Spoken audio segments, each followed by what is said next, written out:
Es un gusto estar hoy aquí con ustedes para platicarles un poco de los requerimientos de datos y de los roles de los participantes en el desarrollo de un proyecto de sistema de soporte de decisión. Y bueno, antes que de entrar en materia, tenemos que preguntarnos por qué es importante un sistema de soporte de decisión clínica.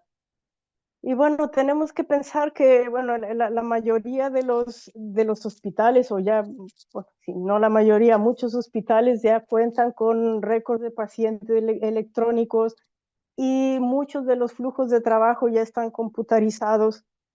Entonces, al desarrollar estos sistemas de soporte de decisión, a lo que nos tenemos que enfocar es que estos sistemas provean de una manera sistemática al personal médico con la información y el conocimiento necesarios en el momento adecuado. Y bueno, tenemos un flujo de trabajo, ¿no? que los médicos van a seguir. Bueno, hay que identificar el punto correcto en el cual se va a presentar esta información, este conocimiento, para facilitarles la toma de decisiones y no hacerles el trabajo más complicado.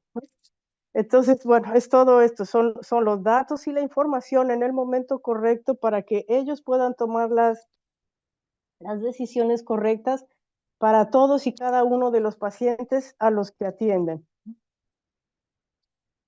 Y bueno, ¿por qué es necesario? ¿No? ¿O qué elementos son necesarios? Y nuevamente, bueno, aquí suena redundante, pero me gustó mucho cuando oí a Cecilia mencionarlo. ¿Cuál es el problema que queremos resolver? ¿No? Esto, bueno, esa es la pregunta fundamental que ya la vimos o la estamos viendo, bueno, la vimos en la plática de Cecilia, la estamos viendo en esta plática, porque tenemos que entender muy bien el contexto clínico en el cual vamos a aplicar nuestro sistema de soporte de decisión. Tenemos que identificar las necesidades clínicas, las necesidades de los pacientes, las necesidades del personal médico, antes de lanzarnos a desarrollar un sistema, una aplicación, porque bueno, nos encanta la computación y nos están diciendo las cosas y ya nos las están diciendo y ya estamos programando, ¿verdad? No, no, no, no. O sea, hay que hacerlo todo con método y con calma, siempre entendiendo, ¿no? Preguntándonos cuál es el problema que se quiere resolver, y una vez que tenemos esa respuesta desde el contexto clínico, es entonces que vamos a poder desarrollar un sistema que realmente sea útil.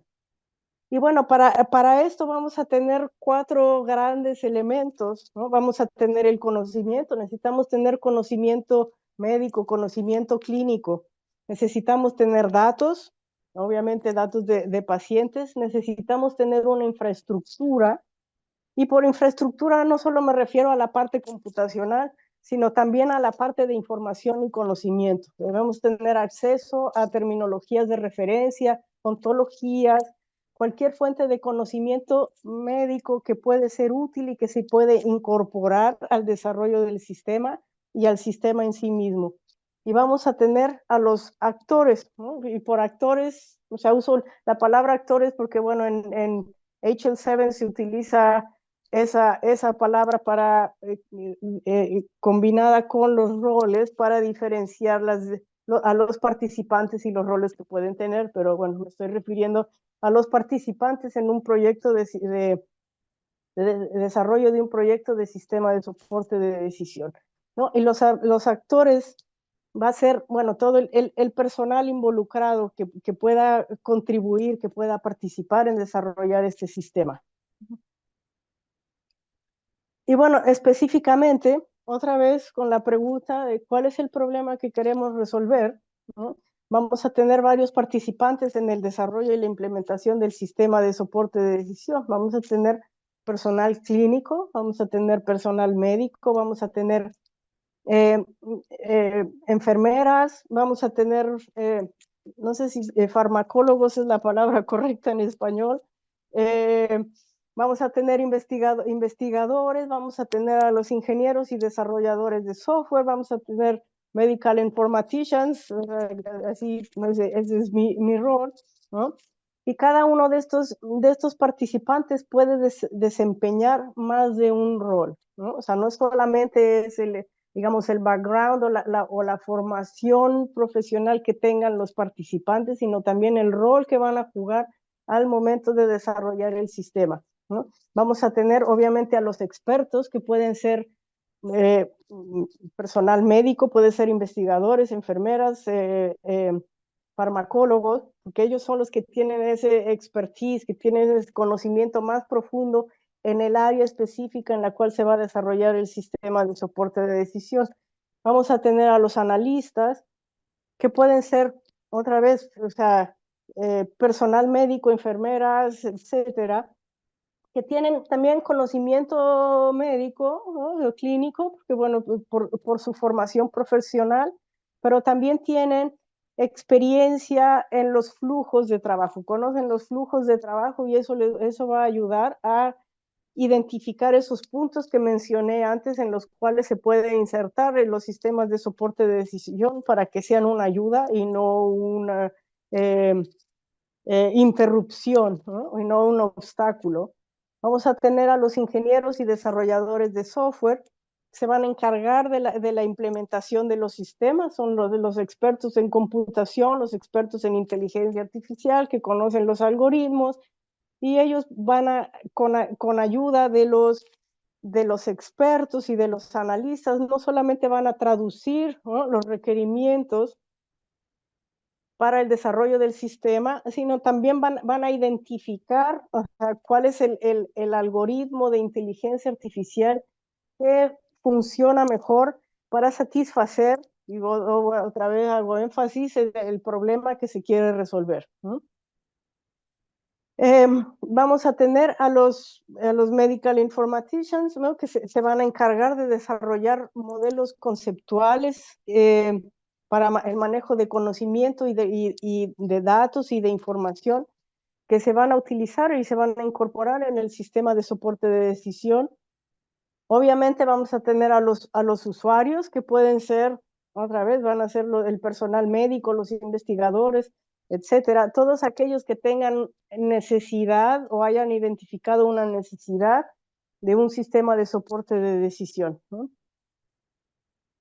Bueno, también los usuarios van a ser no solo los que hacen la requisición o hacen la solicitud de este sistema, sino los que van a utilizar el sistema o han utilizado los sistemas una vez que ya están puestos en vivo, ¿no?, integrados en los flujos de trabajo.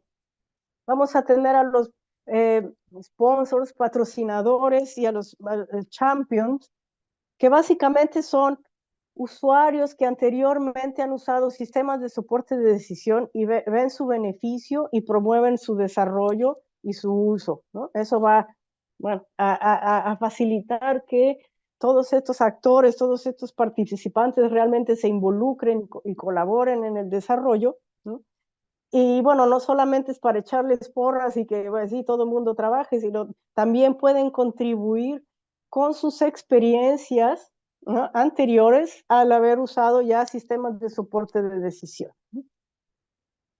Y bueno, yo sé que la plática es sobre datos, pero bueno, si pensamos que si no tenemos el conocimiento no vamos a poder tener datos, ¿no? Porque si no entendemos cuál es el contexto clínico en el que vamos a desarrollar el sistema, si no entendemos las necesidades de los pacientes, si no tenemos todo ese conocimiento médico, no vamos a poder plantear las soluciones o presentar las soluciones a la pregunta alrededor de la cual va a girar el desarrollo de este sistema, ¿no? Entonces, usando este conocimiento es que nos vamos a preguntar cuál es el problema que queremos resolver y vamos a responder a la pregunta, ¿no? Y al momento de responder la pregunta es entonces que vamos a poder identificar las fuentes de los datos de las cuales vamos a extraer información específica para alimentar nuestro sistema de soporte de decisión, ¿no? Porque, bueno, no solamente lo voy a mencionar un poco más adelante, no solamente se trata de juntar todos los datos que tengamos, tienen que ser relevantes para el problema que se quiere resolver. aun cuando tengamos muchas fuentes, como puede ser o sea, el récord del paciente, obviamente, o sea, podemos tener información también de determinantes de salud, de dispositivos wearables que están capturando señales, ¿no? Tenemos los patient notes, ese es en el contexto de ambulatorio, también, o sea, los discharge summaries en pacientes que han estado hospitalizados. Y estos documentos, estas notas, capturan todo digamos, la evolución entre la interacción entre el médico y el paciente. O sea, cuáles fueron las quejas, qué le dolía al paciente, qué diagnóstico hizo el médico, qué medicinas le recetó, etcétera, qué procedimientos mandó que se llevaran a cabo, o qué test de laboratorio, etcétera. Todo eso está contenido ahí. Y aunque eso también está de manera estructurada en el récord del paciente, estas notas, estos documentos son muy ricos en texto, porque bueno, es free text, y bueno, ahí se inspiran los médicos escribiendo y ponen muchas cosas que quedan en estas notas que no están capturadas en el récord del paciente, ¿no? Entonces, bueno, también es importante tenerlas en cuenta como fuentes de posibles datos.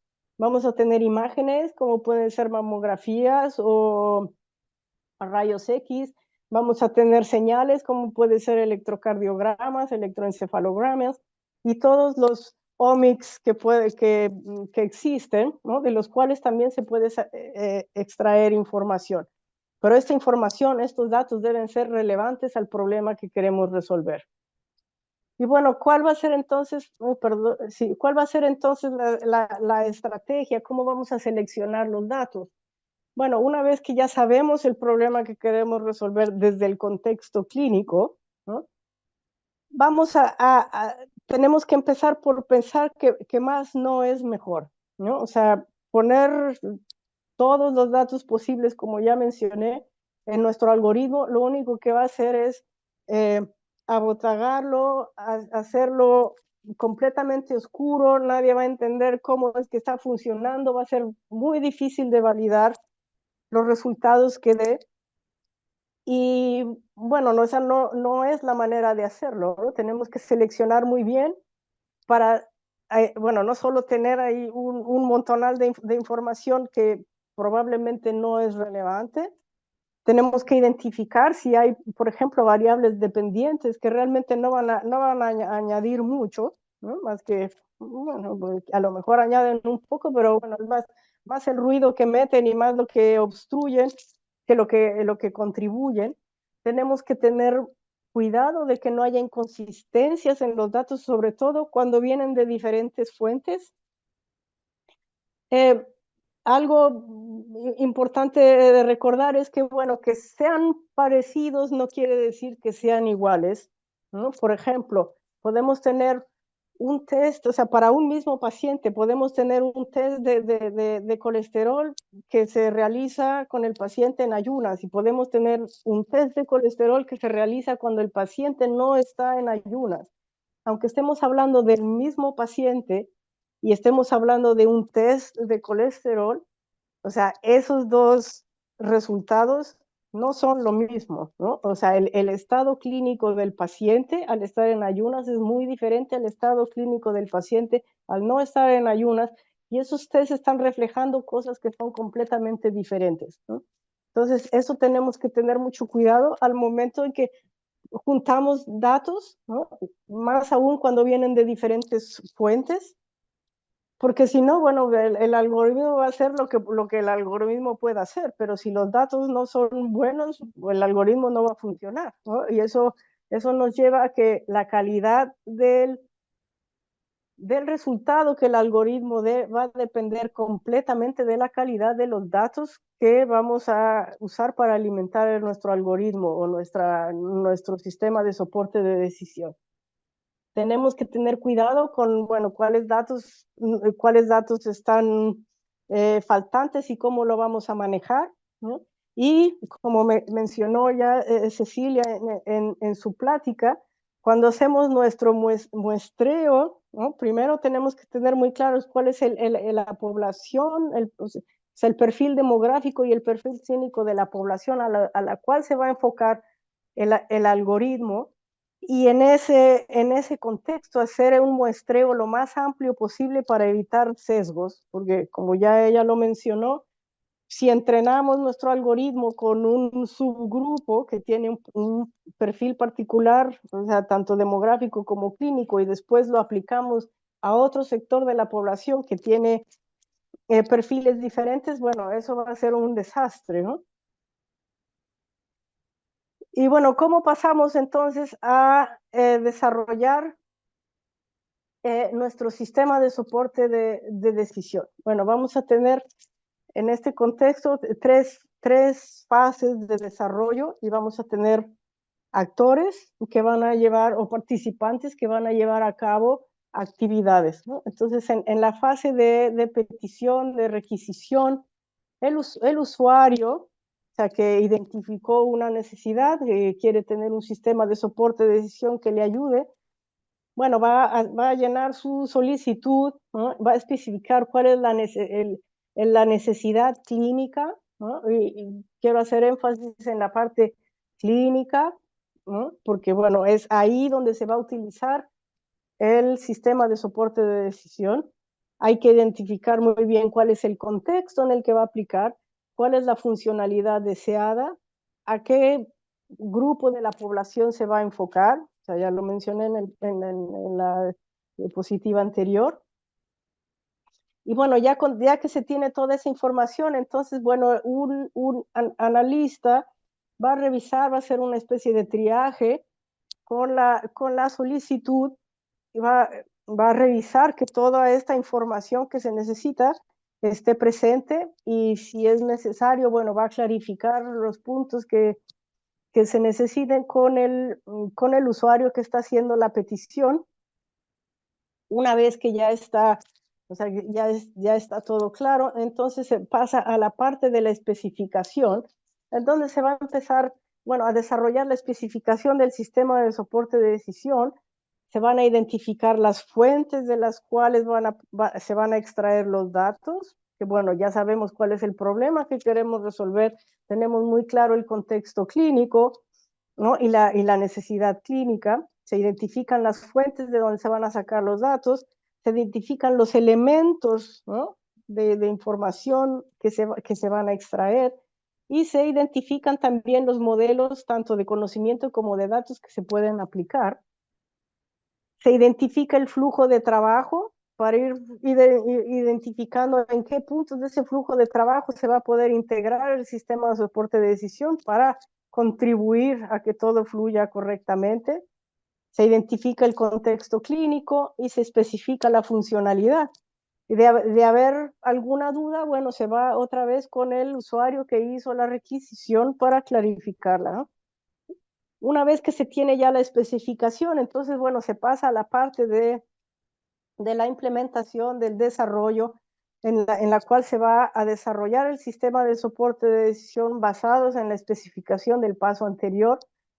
Se va a revisar cualquier duda que pudiera existir con los analistas y con los expertos, porque hay que recordar que en esta fase los que van a desarrollar el sistema son los ingenieros de software, los desarrolladores, que tienen su expertise en la parte computacional y no necesariamente en la parte médica. Entonces tienen que estar todos muy bien colaborando e interactuando para que no se pierda, o sea, se pierda información al momento de hacer esa traducción, ¿no? de la parte clínica a la parte computacional. Cualquier problema técnico que pueda existir se va a resolver, se va a desarrollar toda la documentación, se va a hacer el testing y se va a preparar el sistema para ya llevarlo en vivo. Y esto se hace de una manera, no recuerdo cuál es como un beta testing, creo, que se lleva ya como si estuviera en vivo, pero de manera restringida, en donde el usuario, junto con otros usuarios, van a probar que el sistema funcione como debe de funcionar, ya estando casi en vivo, ¿no? Una vez que ya todo está perfectamente validado, entonces, bueno, es que se va a liberar el sistema y se va a llevar ya a todos los sistemas en vivo en un hospital, en un entorno clínico. Y como también mencionó Cecilia, bueno, la cosa no para ahí. Una vez que ya se insertó el sistema de soporte de decisión, bueno, se van a continuar realizando reportes y pruebas, tanto de analíticas como de utilización y de auditoría para estar seguros siempre que el algoritmo funciona como está especificado que debe funcionar, que está satisfaciendo las necesidades de todos los usuarios, ¿no? Y también ver cuál es la utilización, porque puede haber algunas gentes extras que estén usando el sistema u otras que pensamos que lo iban a utilizar y no lo están utilizando.